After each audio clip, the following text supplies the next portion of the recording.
Padre Celestial, te damos gracias por las maravillosas bendiciones que has derramado sobre nosotros. Te damos gracias por la vida y por la salud, y especialmente por tu santa palabra.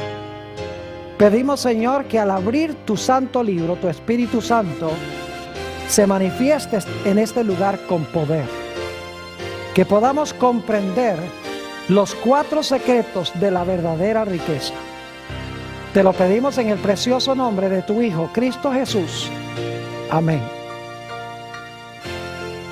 Quiero extenderle a todos los que vinieron hoy un saludo muy cordial, agradecerles por haber venido a esta reunión. También quiero saludar a todos los que nos están viendo vía satélite en la pantalla de televisión en todos los países del mundo de habla hispana. Estamos muy contentos de que estén con nosotros. Hoy vamos a estudiar los 4 secretos de la verdadera riqueza. ¿Saben ustedes que el Señor Jesucristo habló de muchos temas? Pero no hubo un tema del cual habló Jesús más que el asunto del dinero.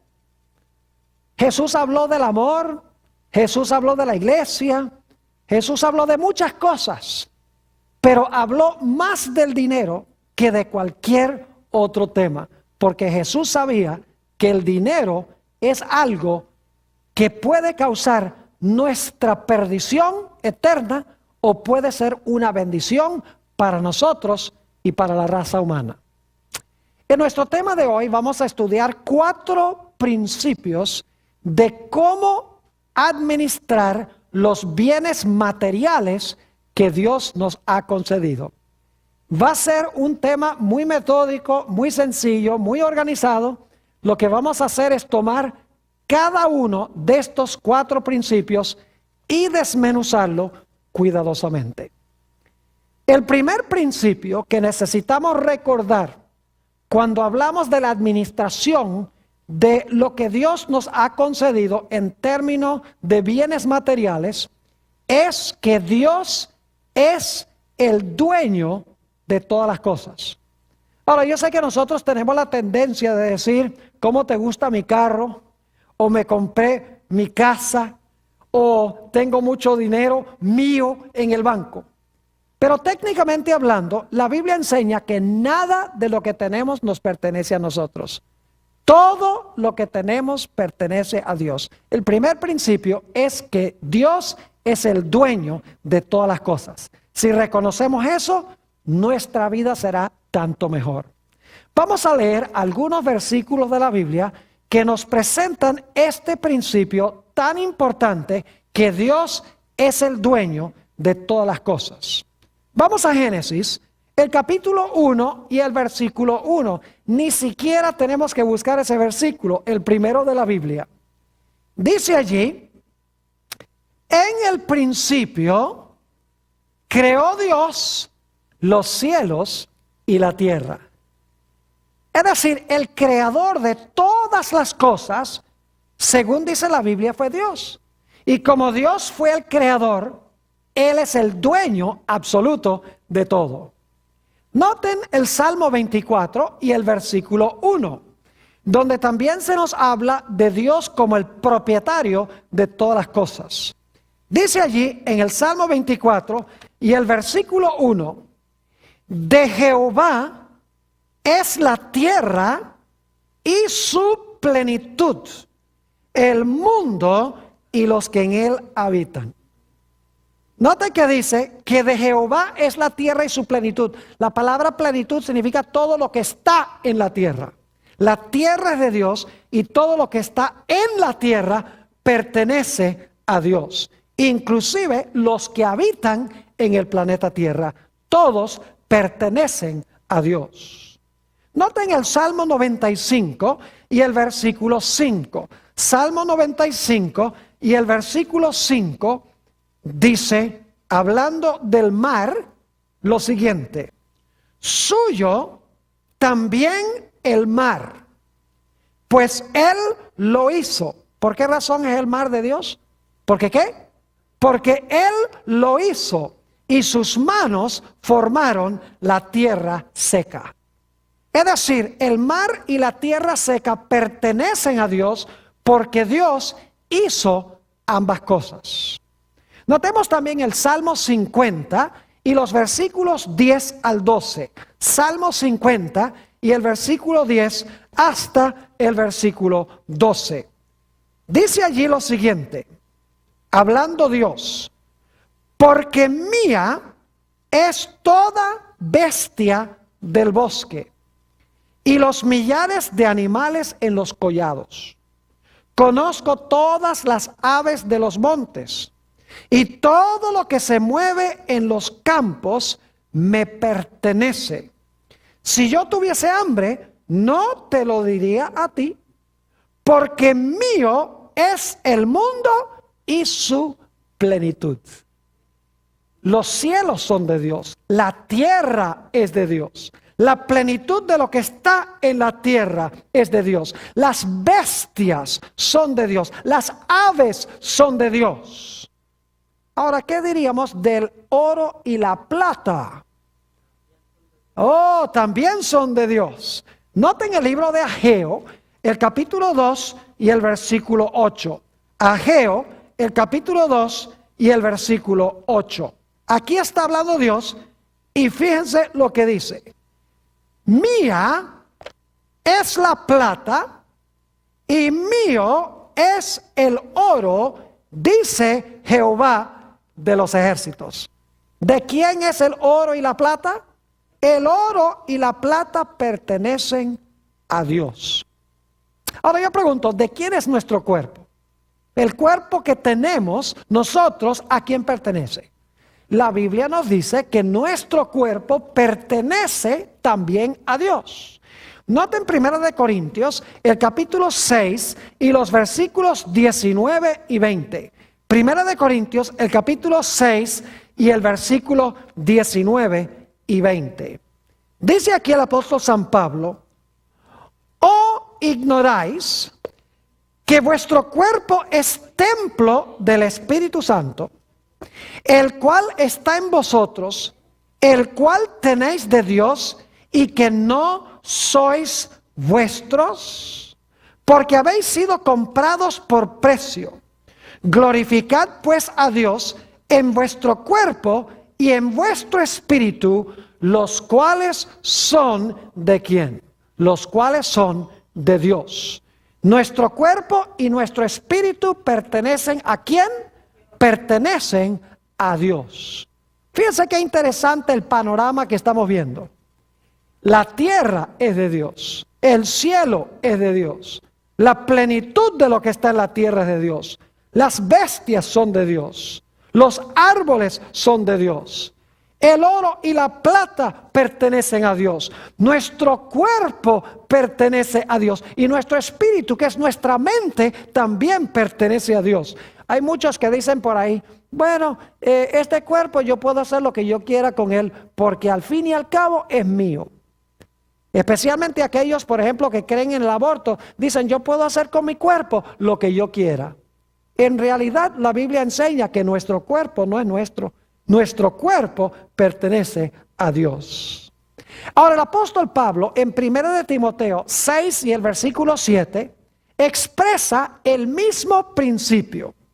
Y yo creo que ustedes estarían de acuerdo conmigo y con el apóstol Pablo. 1 Timoteo 6 y el versículo 7. Dice allí el apóstol Pablo: porque nada hemos traído a este mundo y sin duda nada podremos sacar. ¿Saben ustedes algo? Que ni la ropa que tenemos puesta la trajimos al mundo, porque entramos al mundo desnudos. Y no podemos tampoco sacar nada de este mundo. Mientras Dios nos da vida, tenemos. Mientras que no estamos recibiendo vida de Dios, no tenemos. Es decir, todo pertenece a Dios. Noten Deuteronomio 8 y el versículo 18. Dios, hablándole al pueblo de Israel, tuvo unas palabras muy sabias que hablar. porque posiblemente Israel pensaba que ellos podían ganar riquezas por sí mismos. Deuteronomio 8 y el versículo 18. Dice allí: si no, acuérdate de Jehová tu Dios, porque Él te da el poder para hacer riquezas, a fin de confirmar su pacto que juró a tus padres, como en este día. ¿Quién es el que da poder para adquirir riquezas? Es Dios el que da poder para adquirir riquezas. Porque las riquezas pertenecen ¿a quién? Las riquezas pertenecen a Dios. Cuando Salomón fue a construir el templo, encontramos que Salomón elevó una oración o una plegaria a Dios. Y quiero que noten la oración que elevó, o parte de la oración que elevó Salomón a Dios. Se encuentra en Primera de Crónicas 29 y vamos a leer solamente los versículos 14 y 16. Primera de Crónicas 29, 14 y 16. Dice aquí: porque ¿quién soy yo y quién es mi pueblo para que pudiésemos ofrecer voluntariamente cosas semejantes? Es decir, habían traído muchos dones para construir el templo. Salomón dice: ¿quiénes somos nosotros para haber traído estas cosas?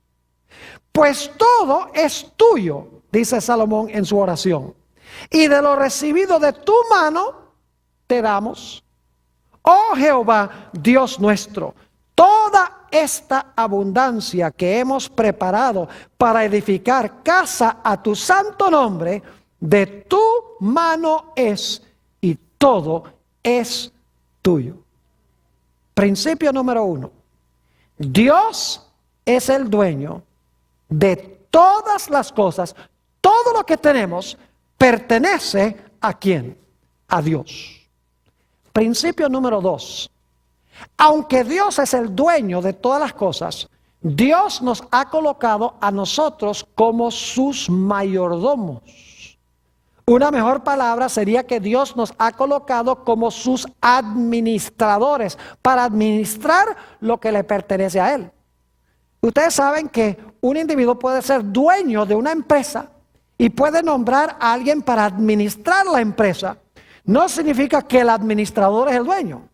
Lo que hace el administrador es simplemente manejar o administrar lo que pertenece al dueño. Vamos a anotar algunos versículos de la Biblia sobre este segundo principio de que aunque Dios es el dueño, nosotros somos sus mayordomos. Génesis 1 y el versículo 28. Está hablando aquí de la creación de Adán y Eva y dice esto: y los bendijo Dios y les dijo: fructificad y multiplicaos y llenad la tierra y sojuzgadla y señoread en los peces del mar, en las aves de los cielos y en todas las bestias que se mueven sobre la tierra. Noten que Dios colocó a Adán y Eva para administrar lo que Él creó, porque dice que debían sojuzgar la tierra, señorear sobre la tierra, y que debían en realidad cuidar lo que Dios había creado. Noten también Génesis 2 y el versículo 15. Génesis el capítulo 2 y el versículo 15. Dice específicamente en cuanto al plan de Dios para Adán: tomó pues Jehová Dios al hombre y lo puso en el huerto de Edén para que ¿qué? Para que lo labrara y lo guardase. Es decir, que Génesis deja muy en claro que aunque Dios era el dueño de todo, porque Él lo creó, Dios colocó a Adán y Eva para administrar, cuidar, mejorar y gobernar sobre lo que Dios había hecho. Ahora, hablemos un poco sobre las características que debe tener un mayordomo para que pueda ser reconocido fiel por el dueño. Vamos a Primera de Corintios, el capítulo 4 y el versículo 2. Acabo de mencionar esta característica de un buen mayordomo, de un buen administrador. Dice en Primera de Corintios, el capítulo 4 y el versículo 2: Ahora bien, se requiere de los administradores que cada uno sea hallado ¿qué? Que cada uno sea hallado fiel. Es decir, un administrador no debe estar robándole al dueño. Un administrador maneja lo que pertenece al dueño, pero no roba lo que no le pertenece. Es decir, una primera característica de un buen mayordomo es que debe ser fiel. Una segunda característica de un buen mayordomo es que el buen mayordomo mejora y multiplica lo que pertenece al dueño. No lo deja así nomás. Noten Mateo, el capítulo 25 y el versículo 27. San Mateo 25 y el versículo 27. Aquí está hablando en la parábola de los talentos lo siguiente. Dice, por tanto, debías haber dado mi dinero a los banqueros, y al venir yo hubiera recibido lo que es mío con intereses. Es decir, el buen mayordomo no solamente cuida lo que pertenece al dueño, sino que lo multiplica. Es decir, lo mejora.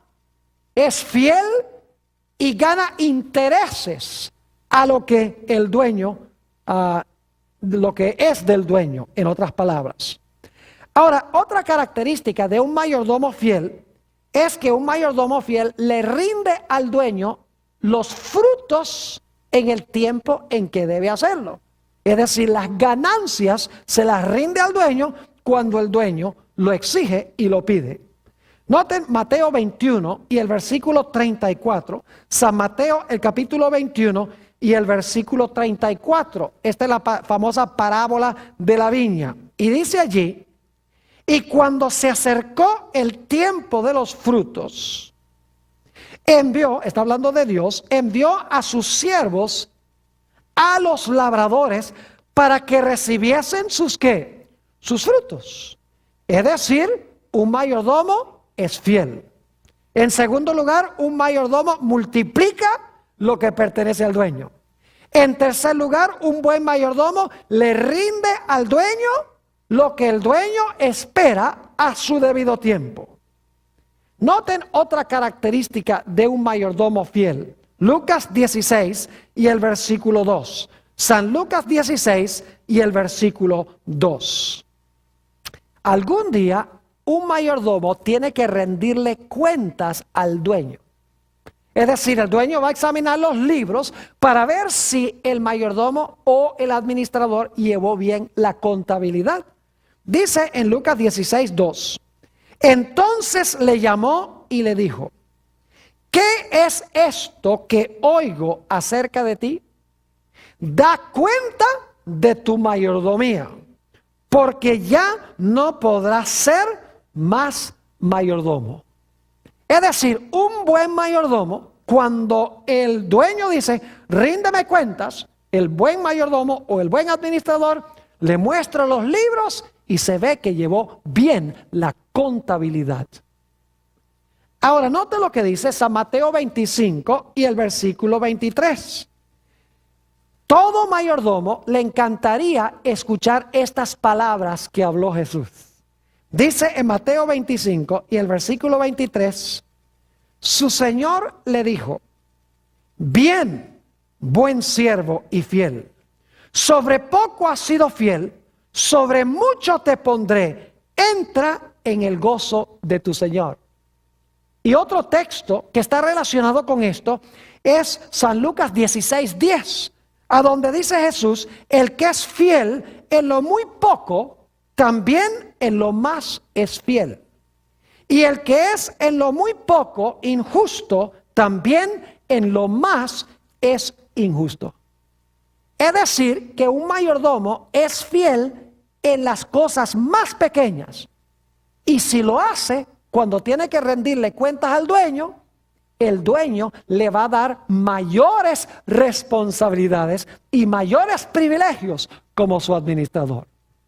Repasando entonces, el segundo principio es que aunque Dios es el dueño de todas las cosas, Dios nos ha colocado a nosotros para administrar lo que Él nos ha dado.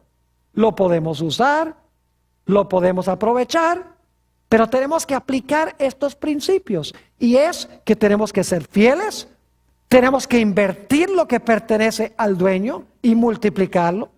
Tenemos que rendirle sus frutos en el momento debido. Tenemos que dar cuenta de nuestra mayordomía y tenemos que ser fieles en las cosas más pequeñas, y entonces el dueño nos colocará sobre asuntos más grandes. Ahora, yo no sé si ustedes se han dado cuenta que los primeros dos principios están en Génesis. O sea, no nos hemos mantenido solamente en el libro de Génesis, porque ahí tenemos los principios que luego se amplían y se desarrollan en el resto de la Biblia. El primer principio lo vimos en Génesis 1:1, que Dios es el dueño de todas las cosas. En el principio creó Dios los cielos y la tierra.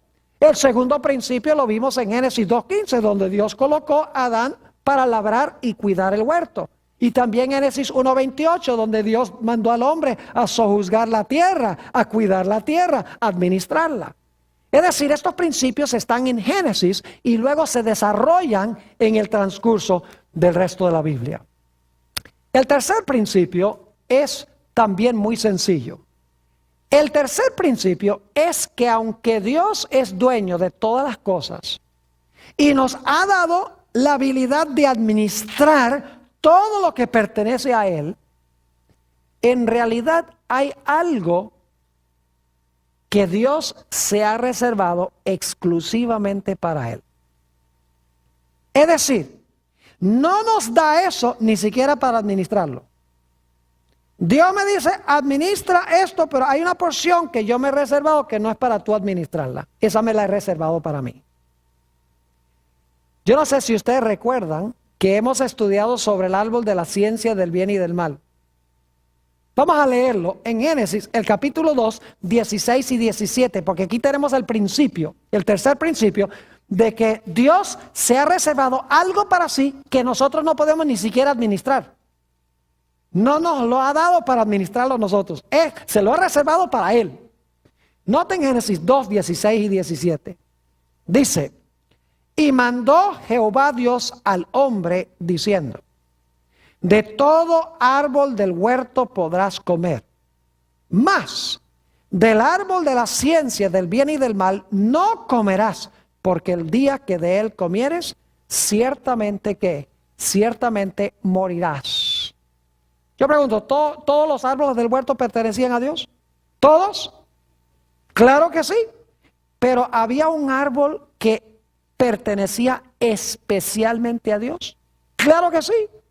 Adán y Eva podían administrar todos los árboles. Inclusive podían comer de todos los árboles. Pero había un árbol que Dios dijo, este no me lo van a administrar.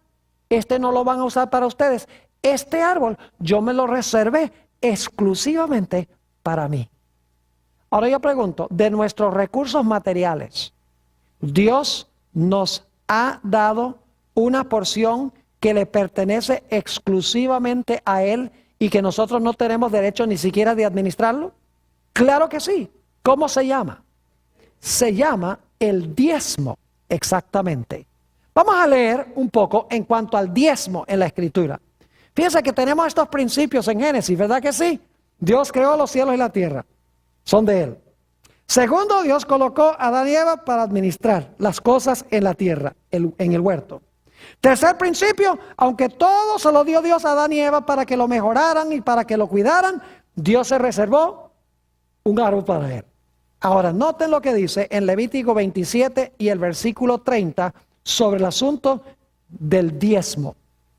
Dice allí, en Levítico 27 y el versículo 30, el diezmo de la tierra, así de la simiente de la tierra, como el fruto de los árboles, de Jehová es cosa dedicada a Jehová. ¿A quién le pertenece el diezmo? A Dios. ¿Y saben cuánto es el diezmo? El diezmo es ¿qué? 10%. ¿Cómo les gustaría a ustedes que un individuo que es dueño de una empresa, supongamos que hay un individuo que es dueño de una empresa, y él le da a usted el trabajo de administrar el negocio que tiene. Y el dueño dice, mira, yo quiero que tú me administres este negocio. Y cuando lleguen las entradas, tú te quedas con el 90% y me devuelves a mí el 10%. ¿Aceptarían un negocio así? Ah, eso es un negociazo. Imagínense, 90% para mí y 10% para el dueño, cuando él pone la empresa y todos los recursos. Tremendo negocio. Sin embargo, Dios dice, del 100% que yo te doy, resérvame el 10% para mí. Y decimos, ay Señor, pero ¿por qué eres tan mezquino? ¿Cómo te vas a quedar con el 10%? El 10% no es nada. Dios nos da el 90% para administrar, pero el diezmo lo ha apartado para Él. Ni siquiera podemos administrarlo, porque es como el árbol de la ciencia del bien y el mal. Dios lo ha reservado para sí. Algunos dicen, pastor, pero el diezmo era para los judíos. Hoy en día nosotros no somos judíos, así que no hay que diezmar. Escuchen bien, el diezmo no comenzó con los judíos. El diezmo, el principio del diezmo comenzó en el huerto del Edén con ese árbol. Y en Génesis hay dos lugares a donde se menciona el diezmo antes que existiera un judío. Noten Génesis, el capítulo 14 y el versículo 18 al 20. Génesis 14, 18 al 20. Esto está hablando de Abraham. Y dicho sea de paso, Abraham no era judío. Dice en Génesis 14, 18 al 20, que después que Abraham regresó trayendo a Lot, a quien habían llevado de rehén, con todos los bienes que habían robado esos individuos, esos reyes que habían venido a pelear contra Sodoma, dice, entonces Melquisedec, rey de Salem y sacerdote del Dios Altísimo, sacó pan y vino. Fíjense que dice aquí que Melquisedec sacó ¿qué? Pan y vino. Ahí tenemos una prefiguración de la Santa Cena que se menciona en el Nuevo Testamento. Dice, y le bendijo diciendo, bendito sea Abraham del Dios Altísimo. Ahora escuchen, creador de los cielos y la tierra. ¿Qué es Dios? ¿Qué es el Altísimo? ¿Qué? Creador de los cielos y la tierra. Bendito sea el Dios Altísimo que entregó tus enemigos en tu mano. Dos cosas. Dios es el creador y Dios entregó los enemigos en manos de Abraham. ¿Y qué hizo Abraham como resultado de reconocer a Dios como creador y de reconocer a Dios como el libertador? Dice en la última parte del versículo 20, y le dio a Abraham los diezmos de todo. Es decir, Abraham reconoció que Dios era el dueño y que era el libertador o el redentor antes que existiera un judío. Existe, en otras palabras, el principio del diezmo ya en el libro de Génesis. También en el capítulo 28, después que Jacob vio ese sueño de la escalera que iba desde la tierra hasta el cielo, y subían y bajaban ángeles sobre esa escalera, note lo que dice Jacob después de ver la escalera. Génesis 28 y el versículo 22. Dice allí, Jacob, y esta piedra, 28-22, y esta piedra que he puesto por señal, será casa de Dios.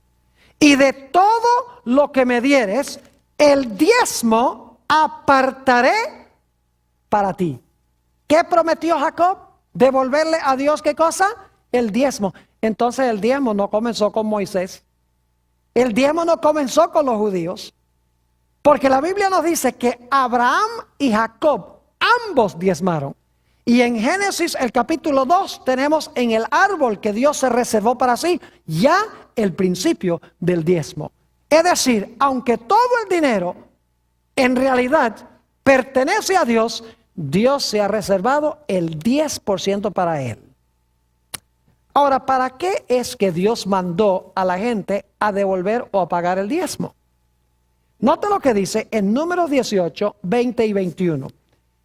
Cuando el pueblo de Israel entró en la tierra de Canaán, escuchen bien, cuando Israel entró en la tierra de Canaán, habían 12 tribus. Y Dios le dio una porción de tierra a cada una de las tribus para que se las repartieran entre las familias. Pero una de las 12 tribus no recibió herencia en Canaán, en la tierra prometida. Esa fue la tribu de Leví. No recibió ningún trozo de tierra. La razón es que los levitas debían servir las necesidades espirituales del pueblo. Es decir, ellos no debían dedicar su tiempo cosechando y sembrando y vendiendo productos agrícolas en el mercado. Ellos debían dedicar 100% de su tiempo a la causa de Dios, a las necesidades espirituales del pueblo. Y por lo tanto Dios dijo, ustedes no van a tener tierra. Y claro, la pregunta surge, si no tenían dónde sembrar y dónde cosechar y dónde criar animales, ¿cómo iban a vivir? Pues Dios dijo, como los levitas sirven las necesidades espirituales del pueblo, entonces el pueblo debe diezmar para que a través de los diezmos los levitas puedan vivir. Porque si los levitas sirven las necesidades espirituales del pueblo, el pueblo entonces debe proveer las necesidades materiales de los levitas. Noten el capítulo 18 de Números y el versículo 20 y 21. Y Jehová dijo a Aarón, de la tierra de ellos, es decir, de los cananeos, no tendrás heredad, ni entre ellos tendrás parte. Yo soy tu parte y tu heredad en medio de los hijos de Israel. Y ahora escuchen bien. Y he aquí, yo he dado a los hijos de Leví todos los diezmos en Israel por heredad. ¿Quién le dio los diezmos a los levitas? No fue Aarón. ¿Fue quién? Dios. Es decir, Dios dice, el diezmo es mío y ahora el diezmo mío yo se lo voy a dar a los levitas. Sigue diciendo, y he aquí yo he dado a los hijos de Leví todos los diezmos en Israel por heredad. ¿Y por qué razón? Por su ministerio, por cuanto ellos sirven en el ministerio del tabernáculo de la reunión. Es decir, el diezmo era para remunerar a los ministros de esa época, a los sacerdotes que servían las necesidades espirituales del pueblo, porque los sacerdotes no hacían ningún trabajo secular. Todo lo que hacían era en relación con la iglesia. Hoy en día no les llamamos sacerdotes, les llamamos ¿qué cosa? Ministros o pastores. Es decir, el diezmo entra a la iglesia y luego, al entrar los diezmos a la iglesia, el dinero se usa para remunerar a los que son pastores o ministros de tiempo completo que satisfacen las necesidades espirituales del Israel moderno o de la iglesia. Es un buen plan. Porque fíjense, no era el plan de Dios de que los pastores tuvieran que tener otro trabajo además de pastorear o ministrar a la congregación. Porque cuando están trabajando en otras cosas, no pueden dedicarle tiempo completo a trabajar en la iglesia. Además de eso, lo interesante es que Dios mandó a que se usaran los diezmos para remunerar a todos los levitas de una forma equitativa. Es decir, no había un plan donde un levita ganaba millones y el otro levita ganaba un poco. Se pagaba equitativamente a todos lo que necesitaban para su supervivencia. ¿Saben otro detalle interesante? Es que los levitas también diezmaban. Es decir, los pastores le daban ejemplo al pueblo, diezmando los diezmos. Note lo que dice Números 18 y el versículo 26. Números 18 y el versículo 26. Dice allí, así hablarás a los levitas y les dirás, cuando toméis de los hijos de Israel los diezmos, es decir, cuando ustedes reciban de Israel los diezmos, que os he dado de ellos por vuestra heredad, vosotros presentaréis de ellos, de los diezmos, en ofrenda mecida a Jehová, ¿qué cosa? El diezmo de los diezmos. Es decir, los sacerdotes debían diezmar el diezmo que recibían. Los ministros deben diezmar. Y yo debo decirles que yo no solamente le digo a la gente de la iglesia que diezme, sino que yo también diezmo, porque Dios lo manda. Hay que darle ejemplo a la congregación. Ahora, ¿qué pasa si nosotros no le devolvemos el diezmo a Dios? En realidad nos constituimos en ladrones, según dice Dios mismo. Noten Malaquías, el capítulo 3 y el versículo 8. Malaquías, el capítulo 3 y el versículo 8. Dice aquí, y está hablando muy solemnemente, ¿robará el hombre a Dios? Pues vosotros me habéis robado. Y dijisteis, ¿en qué te hemos robado? Y Dios responde, ¿qué? En vuestros diezmos, ¿y qué? En nuestros diezmos y vuestras ofrendas. ¿Estaba robándole Israel a Dios? Claro que sí. Porque se estaban posesionando de lo que se debía traer al santuario para sostener al ministerio, y lo estaban usando para sus propios propósitos comunes. Ahora algunos dirán, bueno pastor, pero ese asunto del diezmo, eso era para los judíos y para los levitas del Antiguo Testamento. Hoy Dios tiene otro plan diferente. ¿Ustedes creen que Dios tiene un plan distinto hoy? ¿Saben que Jesús enseñó el principio del diezmo? El problema es que en los días de Jesús todo el mundo estaba diezmando, pero estaba diezmando por la razón equivocada. Los fariseos creían que diezmando les iba a ganar el favor de Dios.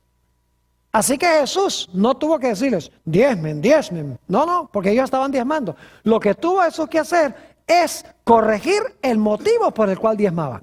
Noten Mateo, el capítulo 23 y el versículo 23. Y mientras ustedes están buscando eso, les puedo decir también que Jesús no dijo, guarden el sábado, porque todo el mundo estaba guardando el sábado.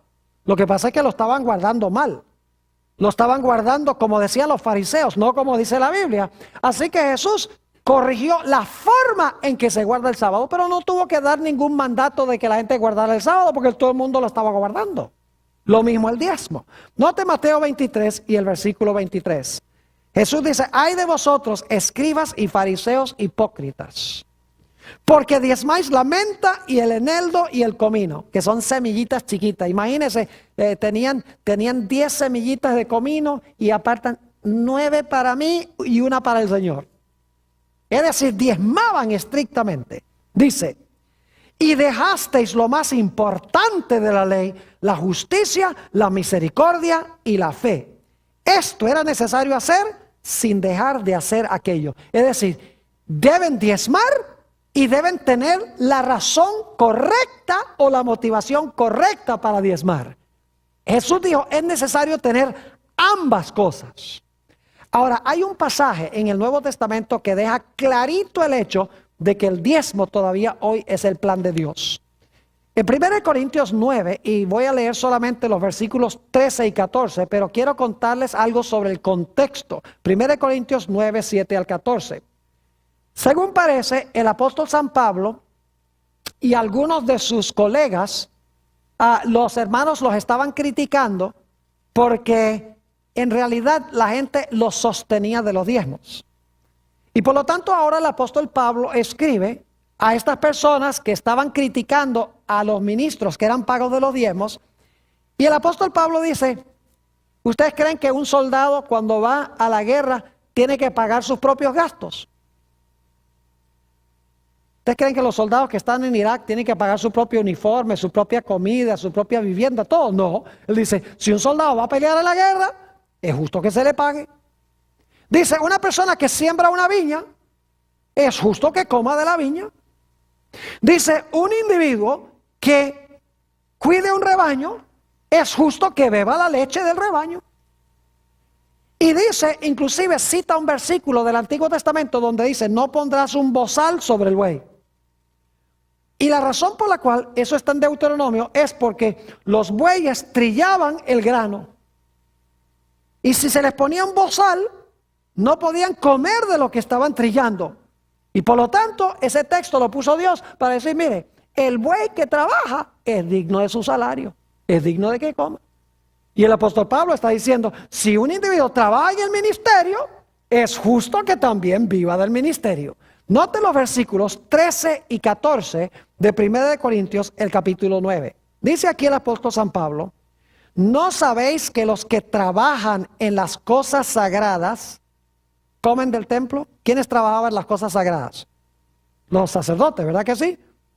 Dice, comen de las cosas sagradas o comen del templo Y que los que sirven al altar, esos eran los levitas, ¿sí o no? Los sacerdotes, comen del altar o participan del altar. Y ahora escuchen esto.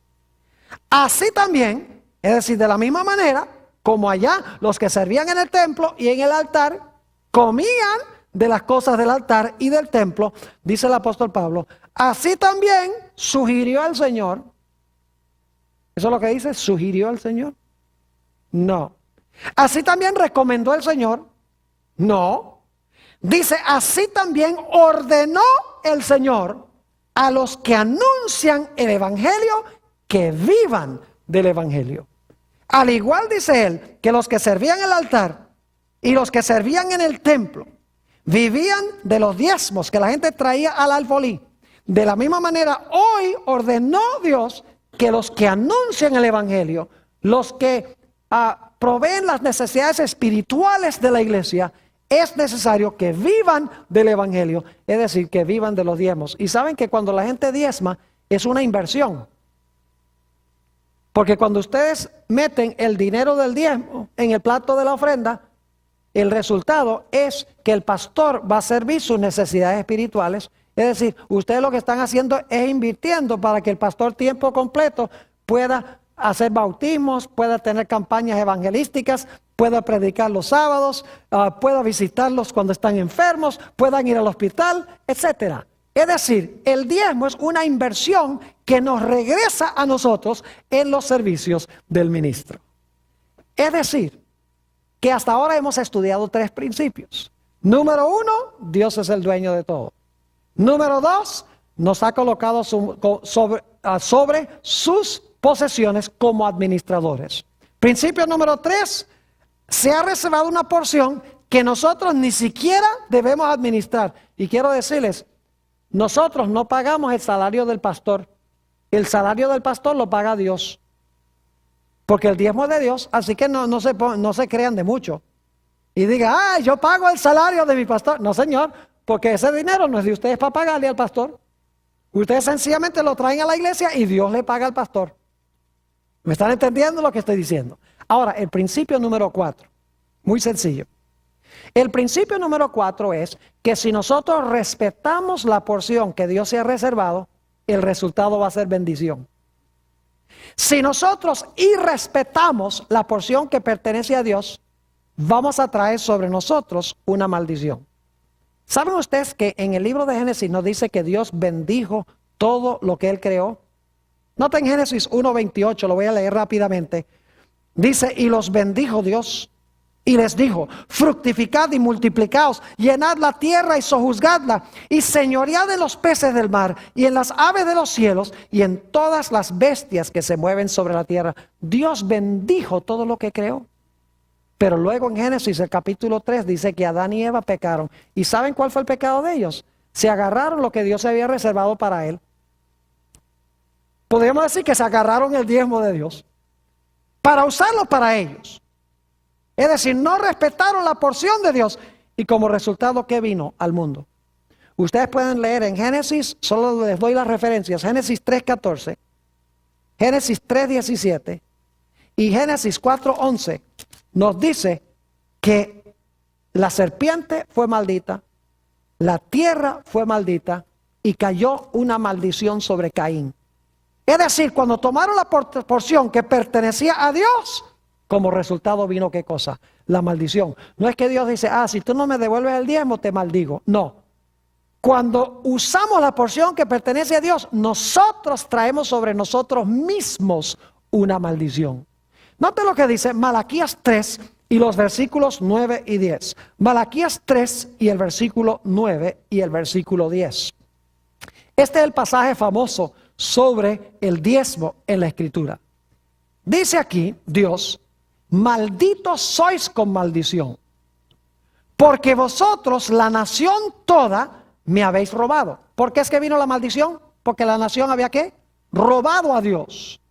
Luego Dios da la solución, dice, traed todos los diezmos al alfolí. El alfolí era un lugar en el templo a donde la gente traía para depositar los bienes agrícolas que traían. Dice, traed todos los diezmos al alfolí y haya alimento en mi casa, es decir, en el templo, y probadme ahora en esto, dice Jehová de los ejércitos, si no os abriré las ventanas de los cielos y derramaré sobre vosotros bendición hasta que sobreabunde. Dios dice, soy malditos con maldición porque me han robado.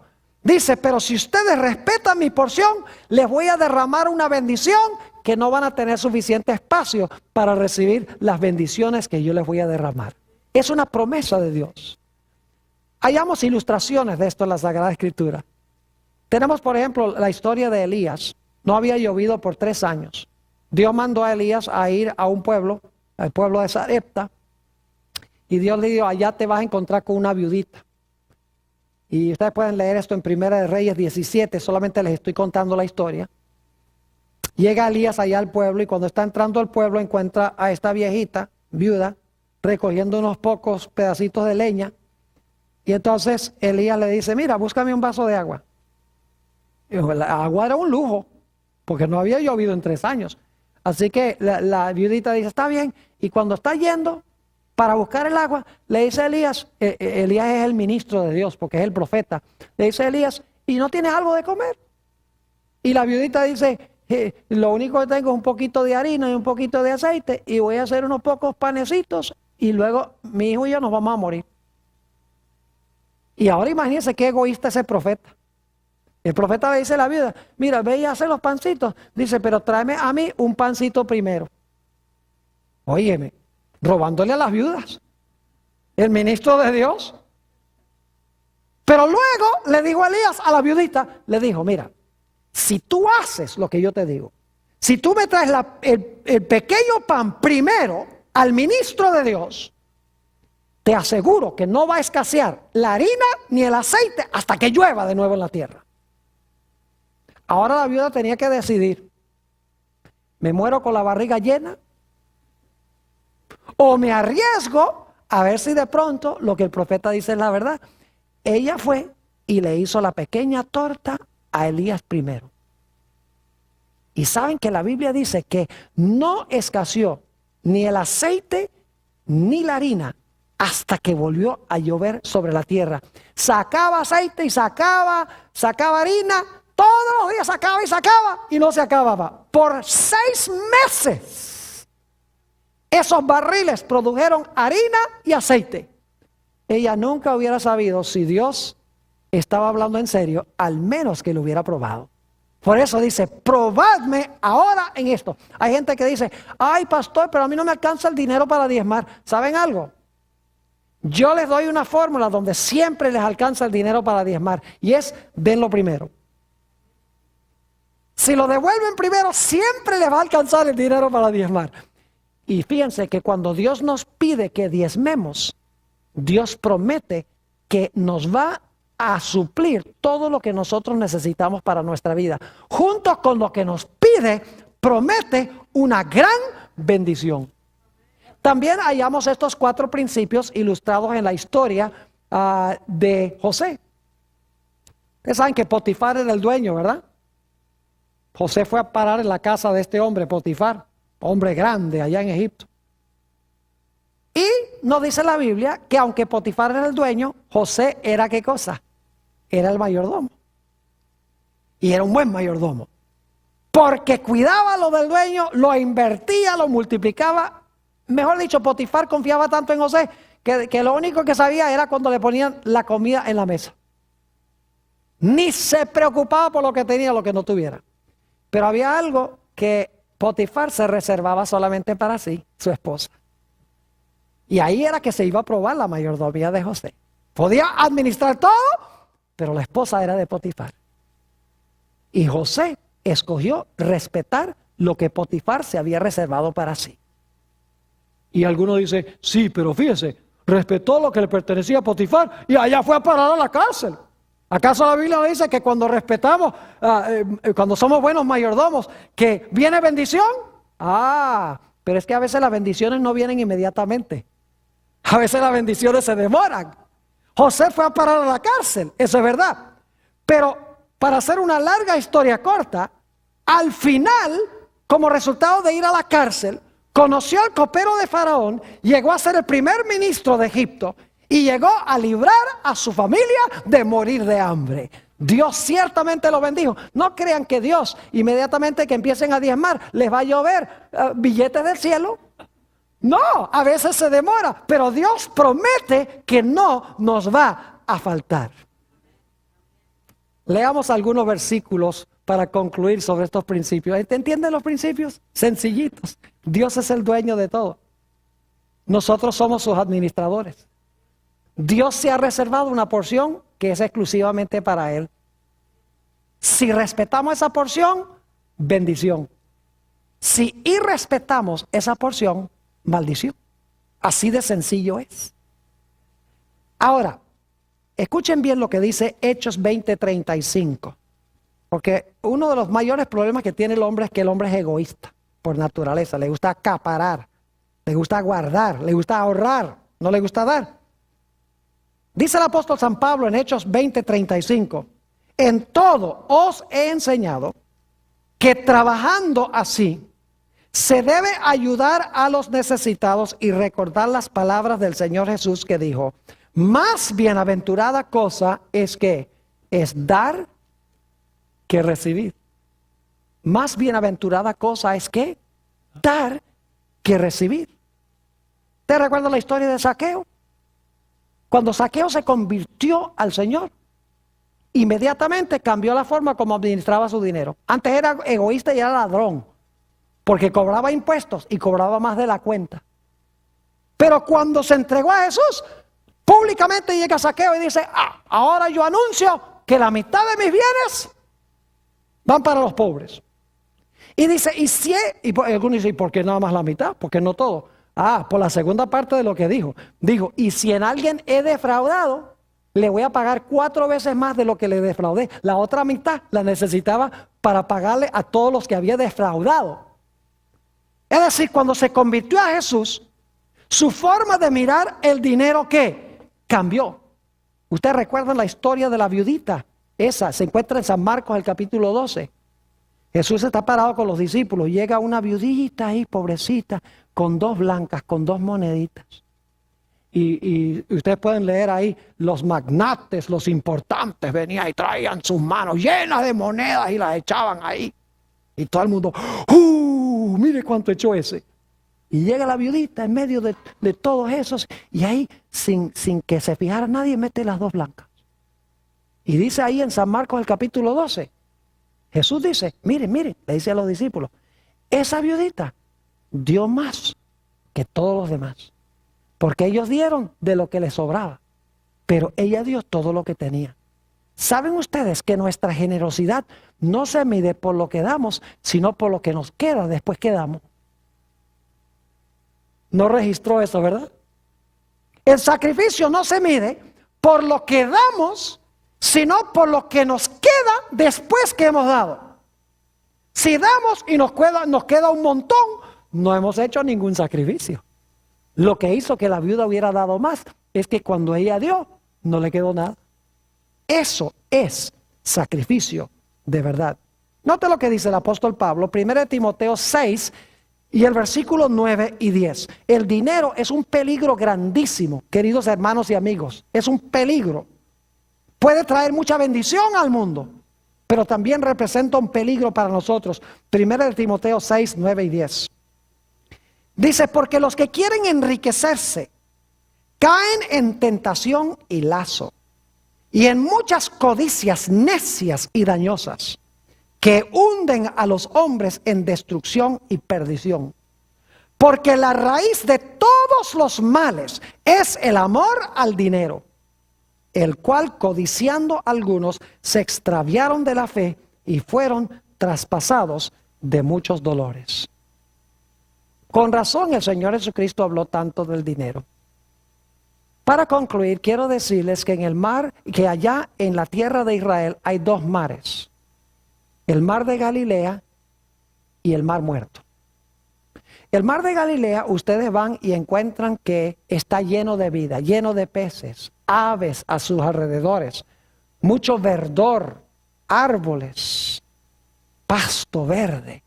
Es decir, todo es vida. El Jordán sigue fluyendo del sur del mar de Galilea y va al mar muerto. Y cuando llega al mar muerto no hay nada vivo ahí. No hay vegetación, no hay peces, no hay microorganismos, no hay aves en el cielo. Está bien nombrado ese mar, es el mar muerto. ¿Y por qué razón es que el mar de Galilea tiene tanta vida y el mar muerto está tan muerto? Muy sencillo. El mar de Galilea le entra el río Jordán por el norte y luego el mar de Galilea da su agua por el sur. Es decir, el mar de Galilea recibe para dar. Mientras que el mar muerto no le da a nadie. El agua que llega al mar muerto queda en el mar muerto. El agua se estanca y por lo tanto no hay vida. El principio fundamental de la vida, mis queridos hermanos y amigos, es el principio de dar. Dar, dad y se os dará, dijo el Señor Jesucristo. Recordemos entonces estos 4 principios básicos de la verdadera prosperidad. Número 1, reconozcamos siempre que Dios es el dueño de todo. Número 2, que nosotros somos sus administradores y debemos ser fieles. Número 3, que hay una porción que Dios se ha reservado y debemos respetarla. Y número 4, si respetamos eso, tendremos gran bendición.